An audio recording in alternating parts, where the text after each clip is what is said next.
This show is sponsored by Battle Games Magazine, the spirit of wargaming. Check them out at www.battlegames.co.uk.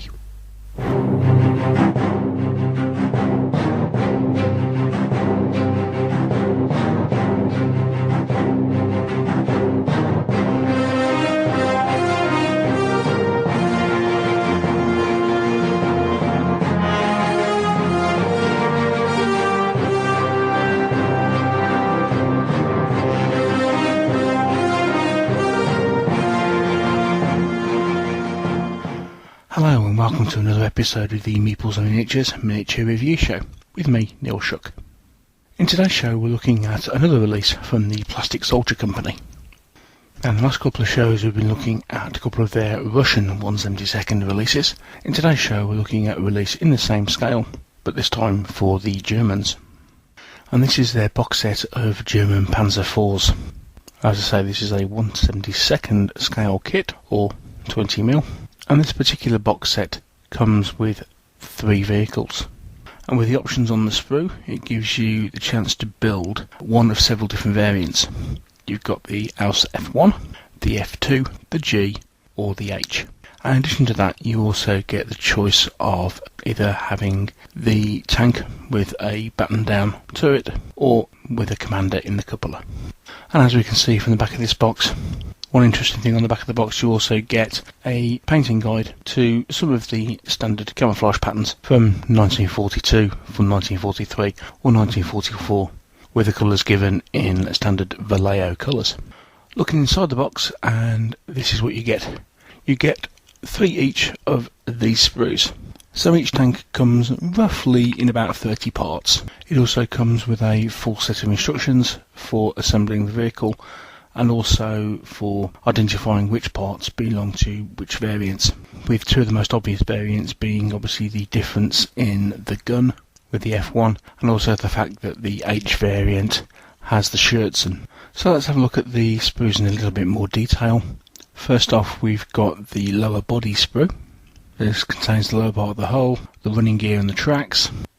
Also, of course, the 2 Scherzen for the bottom half of the kit. Obviously, as I say, these are only used on the H variant.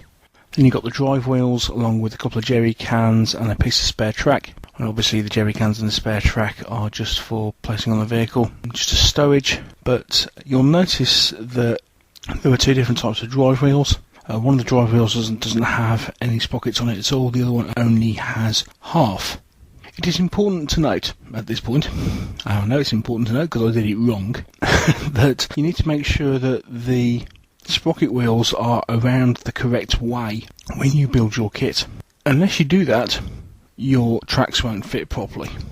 So essentially, when you assemble your tank, you have to make sure that the smooth part of the front sprocket wheel is facing towards the front of the tank. And make sure you do that before you put the first one on, because they're an absolute swine to get off again.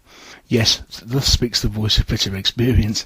Now, if you have a look at the close-up of the running gear of these things, you will see obviously where the front sprocket wheels fit in, with the smooth piece at the front. And as I say, this is where you test your observation, whether you get it right the first time or not.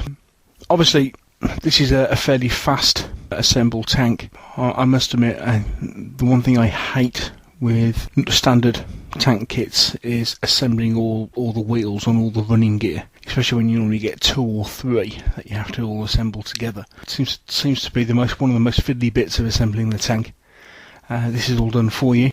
It's got to be a bonus, isn't it? Then we come on to the tracks. Now, there have been mixed opinions on these tracks, but essentially, as you can see, they are moulded, and the 2 outside pieces of the track are moulded to go across the top of the running gear, and the 2 middle pieces are the bits that go underneath. Certainly a vast improvement on trying to attach either separate pieces or using rubber tracks or what have you, well, at least in my opinion. And as long as you connect up all your sprocket wheels correctly, they actually link in together pretty well.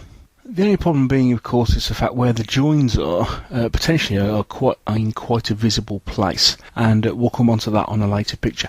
But I do quite like these being, in moulded plastic as opposed to, especially some plastic 1/72 kits from the likes of people like, Revel and Airfix and all that mob who have plastic tracks, the old flexible plastic ones, which in my opinion are much more hassle to put on.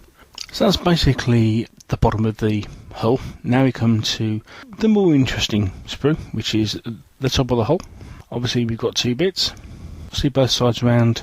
Again, you can see we've got various different commander figures available, various different bits of stowage that you can place onto the tank.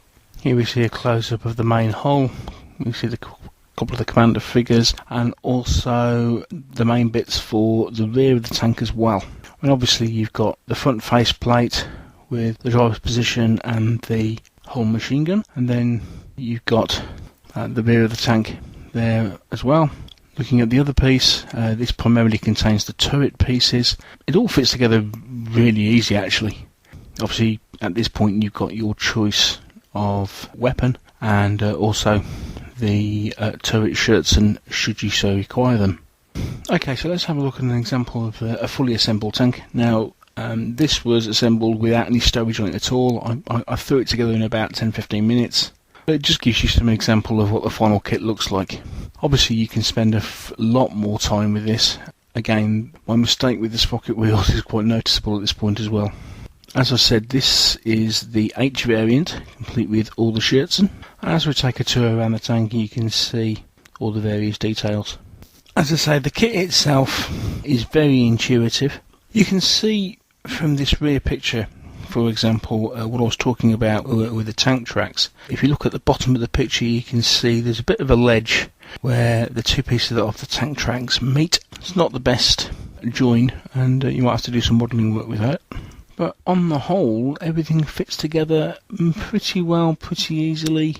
Again, here we go on the front of the tank. You'll see again the join problem, especially if you look down on the right hand corner. You'll see there's a fair gap that you can just about spot with the track, and you can see kind of a dark line. That's where the track is completely away from the top bit, and that's because the sprocket wheel is around the wrong way, and so the track just doesn't fit properly. And that can be seen much clearer in this lower profile picture. So not exactly a foolproof kit, but I think on the whole it goes together pretty well. Obviously, from the perfectionist point of view, there are a few bits and pieces that could do with filling. Actually, if you look at this particular picture, you will see, and actually it's part of the reason why one of the front left-hand track looks a little bit wonky, is that you can just see behind the shirtson the front sprocket wheel is actually missing. That's because I attempted to swap it and it broke. So, putting this kit together was a little bit of a minor disaster really, but all in all, even so, it still looks a really nice kit. Despite the fact that I made a bit of a minor hash of it, it's actually very easy to put together. As I say, I just kind of threw this together in the space of about 10-15 minutes. So if you took a bit more time with it, and especially once you put a lot more of the stowage on and various other bits and pieces, it would turn into a very, very nice kit. Little bits of flash, primarily actually around the commander figures. Both the commander figures are showing a bit of flash, a bit of mould line. Everything else is very, very crisp. Nice levels of detail.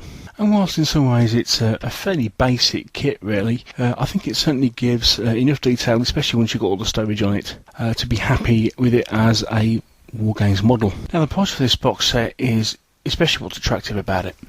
It's £12.50 for 3 tanks, which obviously means that each tank is just over £4 each, which for a 1/72 scale tank is, to my mind, a real bargain. Average tank kits in that scale, even from the likes of Airfix, tend to be a £5 at the very least, and resin tanks probably even more than that. So you're getting 3 decent tanks, easy to assemble, reasonable to good level of detail, for a very good price. Now, okay, it's a bit of a pain the fact that there are only 3 tanks in the box, and standard German tank squadrons tended to have 4 to 5 tanks in them. Having said that, I know there are several systems, sets of Wargames rules that have tank squadrons as 3 tanks. So they're not quite so useful for some of the larger scale games, as in company, a couple of companies sort of games, as opposed to using them for more platoon level skirmish games. Probably far more useful due to the fact that you get only 3. Now they also produce a 15mm version of this tank kit, similar box, except you get 5 of those for £16.50. And that might be more useful for those of you that want to play with company level rules. But as I say, I think for £12.50 for 3 pretty decent plastic tank kits is a bargain, and I would highly recommend them. If you want to pick them up, they're available. Well, first of all, look at the Plastic Soldier Company website, which is www.plasticsoldiercompany.co.uk. And they're freely available from there, but they're also available from several different distributors. Keep your eyes open for them. One thing that's really encouraging is the fact that they're the first of what appear to be quite a few German armoured vehicles coming out in the near future. They go well with their 172nd Infantry. We've got heavy weapons due out for them, and then they're going to be looking at doing things like Hanomag 251s and Stugs and stuff like that, which are always useful to have. So, as I say, good kit, decent price, well worth a look. Well, that's all I've got time for on this show. Thanks for watching, hope you found it useful, and check back again soon for more figure reviews. Bye.